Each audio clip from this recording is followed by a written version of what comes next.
নমস্কার এভরিওয়ান, সবাইকে ওয়েলকাম করছি নতুন একটি রেসিপি দেখার জন্য। আশা করি আপনারা সবাই ভালো আছেন এবং সুস্থ আছেন। আজকে শুকনো চালের গুঁড়ো দিয়ে একটা ডিজাইনার পিঠা রেসিপি নিয়ে আসলাম। এই পিঠাটা দেখতে কিন্তু ভীষণ সুন্দর, তৈরি করাও অনেক সহজ। কোনো রকম ঝামেলা ছাড়া কম সময়ে এই পিঠাটা তৈরি করা যাবে। আর এই পিঠাটা একবার বেশি করে তৈরি করে পুরো বছর সংরক্ষণ করে খাওয়া যাবে। আর কিভাবে সংরক্ষণ করবেন সেই পদ্ধতিটাও থাকছে। এবার চলুন মূল রেসিপিতে যাওয়া যাক। প্রথমে আমি চালের গুঁড়ো ব্যবহার করলাম এখানে 150 গ্রামের মতো। আর এটা শুকনো চালের গুঁড়ো, আতপ চালের গুঁড়ো। আপনাদের হাতের কাছে যদি আতপ চালের গুঁড়ো না থাকে তাহলে কিন্তু সিদ্ধ চাল দিয়ে আপনারা এই পিঠাটা তৈরি করে নিতে পারেন। আর সিদ্ধ চালের গুঁড়ো তৈরি করতে একটু কিন্তু ঝামেলাই মনে হয়। আর সিদ্ধ চালটা যদি আপনারা 10-12 ঘন্টার মতো ভিজিয়ে ব্লেন্ডারে ভালোভাবে পেস্ট তৈরি করেন অথবা পাটায় বেটে কিন্তু পেস্টটা তৈরি করে নিতে পারেন, সেই পেস্ট দিয়ে আপনারা এই পিঠাটা সহজেই তৈরি করে নিতে পারেন। আর ওই পেস্টটা কিন্তু একটু শক্ত করে তৈরি করে নিতে হবে। আমি এখানে ফুটন্ত গরম জল সামান্য পরিমাণে একটু ব্যবহার করলাম। আর এখন খুব ভালোভাবে মিশিয়ে নেব। আর যেহেতু এই ডোটা কিন্তু একটু শক্ত করে তৈরি করে নিতে হবে, তাই আমি হাত দিয়ে মেখে খুব ভালোভাবে ডোটা তৈরি করে নেব। পিঠা আমাদের কম বেশি সবার পছন্দ। অনেকের ক্ষেত্রে এই পিঠা তৈরি করা কিন্তু একটা ঝামেলাই মনে হয়। হয়তোবা অনেকের সময় থাকে না, তাই আপনারা একটু সময় বের করে এই ধরনের পিঠাগুলো যদি তৈরি করে রেখে দেন তাহলে কিন্তু পুরো বছর সংরক্ষণ করে খাওয়া যাবে। আর যখন খেতে ইচ্ছে করলো তখন কিন্তু তেলে ভেজে আপনার পছন্দ মতো সামান্য পরিমাণে একটু চিনির শিরা অথবা গুড়ের শিরা তৈরি করে পিঠাগুলোর উপরে ছড়িয়ে দিলে পিঠাটা খেতে কিন্তু ভীষণ ভালো লাগবে। আমি এখানে 3টা ডো তৈরি করে নিলাম।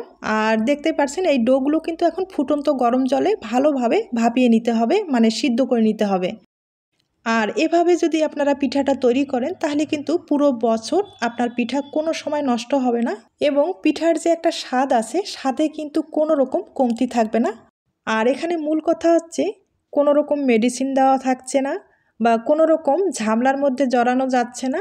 পিঠাটা কিন্তু শুধু জাস্ট রোদ্রে যদি শুকানো যায় আপনারা পুরো বছর সংরক্ষণ করতে পারবেন।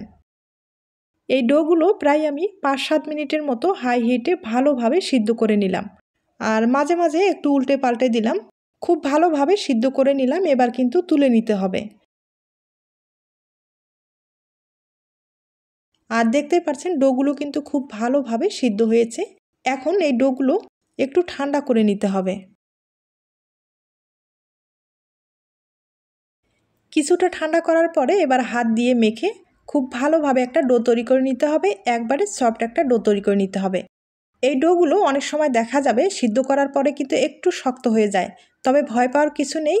একটা স্টিলের গ্লাসের সাহায্যে ভালোভাবে মথে নিতে পারেন অথবা হাত দিয়ে কিন্তু আমার মতো খুব ভালোভাবে ডোটা তৈরি করে নিতে পারেন।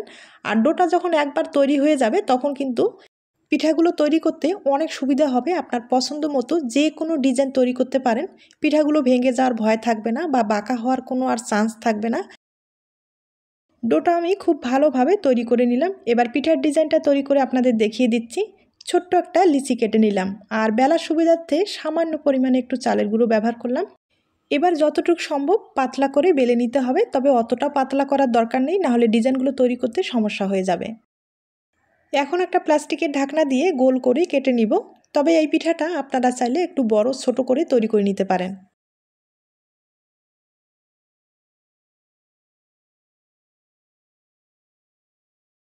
এবার আমি ছোট্ট একটা ঢাকনা দিয়ে গোল করে কিন্তু দাগ দিয়ে দিলাম। আর একটা শন দিয়ে মাঝখানের ডিজাইনটা আমি তৈরি করে নিচ্ছি। আর এই ডিজাইনগুলো কিন্তু একটু দেখেই বুঝে নিতে হবে। একবারে সহজ একটা ডিজাইন, শুধু হাতের কাছে যদি একটা শন থাকে খুব সহজেই কিন্তু এই ডিজাইনটা তৈরি করা যাবে।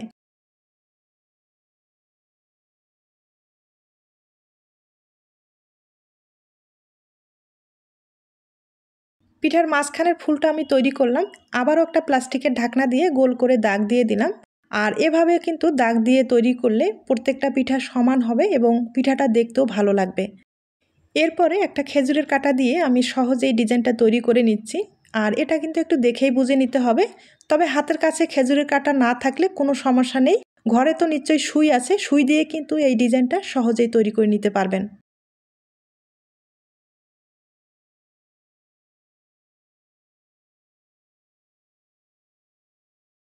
এবার সাইডের ডিজাইনটা তৈরি করার জন্য পাতলা একটা টিন ব্যবহার করব।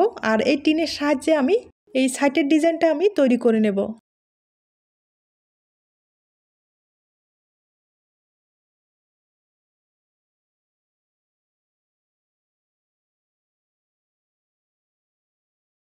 দেখতেই পেলেন এই পিঠাটা তৈরি করা কোনো রকম ঝামেলা নেই। কত সহজে একটা ডিজাইনার পিঠা তৈরি হয়ে গেল। একইভাবে আমি আরেকটা পিঠা তৈরি করে আপনাদের দেখিয়ে দিচ্ছি।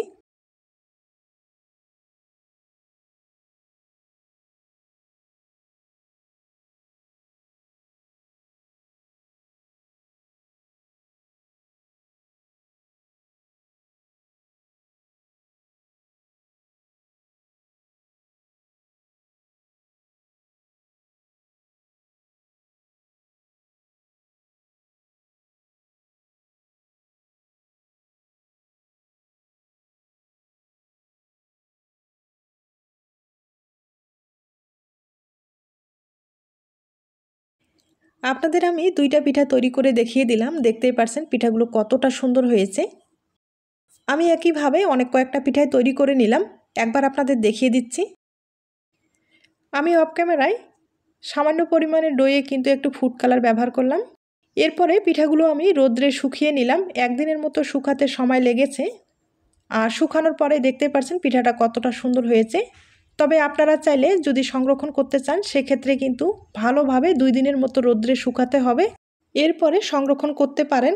আর মাঝে মাঝে কিন্তু অবশ্যই রোদ্রে শুকাতে হবে, তাহলে পিঠাগুলো দীর্ঘদিন পর্যন্ত ভালো থাকবে। আমি কয়েকটা পিঠা আপনাদের তেলে ভেজে দেখিয়ে দিচ্ছি। আর এগুলো যেহেতু শুকনো পিঠা, ভাজতে কিন্তু বেশি সময় লাগবে না, খুব অল্প সময় পিঠাগুলো ভাজানো হয়ে যাবে।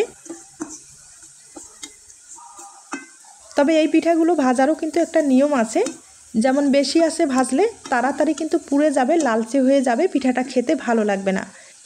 তাই হালকা আছে পিঠাটা ভেজে নিতে হবে। আর আমি পিঠাটা একবারে কিন্তু মুচমুচে করেই ভেজে নিলাম, কালারটাও কিন্তু খুব ভালো এসেছে। এবার পিঠাটাকে তুলে নিতে হবে।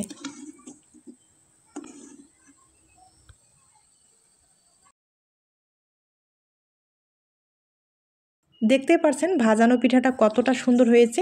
একইভাবে আমি আরও কয়েকটা ভেজে নিলাম। এখন আপনাদের পরিবেশন করে দেখিয়ে দিচ্ছি। তার আগে ছোট্ট একটা রিকোয়েস্ট থাকবে, পিঠার এই রেসিপিটি আপনাদের কাছে যদি ভালো লেগে থাকে বা আপনার কোনো উপকারে আসতে পারে তাহলে একটা লাইক দিতে পারেন।